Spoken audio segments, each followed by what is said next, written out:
Bon, alors ici, on est à une cache très, très, très spéciale. Il faut dire que ça nous a pris là, au moins une demi-heure à l'ouvrir, sans mentir. Premièrement, le trou qu'il y a ici, je pensais qu'on pouvait rentrer quelque chose dans ça. C'est simplement un trou fictif. De ce côté-ci, il y a des pentures. Alors, on a tenté par tous les moyens d'enlever les charnières des pentures. Ça ne rouvrait pas. J'ai après ça essayé avec une flashlight de regarder en dessous et je me suis concocté toutes sortes de petits bâtons faits en Y pour essayer de soulever quelque chose que je voyais. Puis ici, ça s'appelle le guichet automatique en plus. Hein? Fait que là, Michel, elle n'arrêtait pas de dire ça prend une carte de guichet, ça prend une carte de guichet. Puis finalement, on a commencé à glisser une carte de guichet ici, ça ne marchait pas. Finalement, on a trouvé. Alors, on va procéder à une démonstration très simple. Finalement, c'est tellement simple que ça devient ridicule. On rentre tout simplement notre carte de guichet et puis ça rouvre.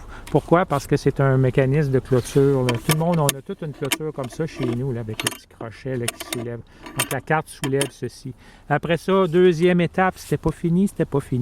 Il y avait à l'intérieur un petit contenant Tupperware, comme ils disent en France.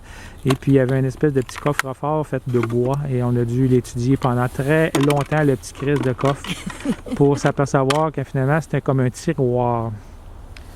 Alors, va-t-elle réussir à l'ouvrir? Ah, voilà, il s'est ouvert. Et le logbook, maintenant, on n'a pas encore réussi à l'ouvrir. Ça, on n'est pas capable.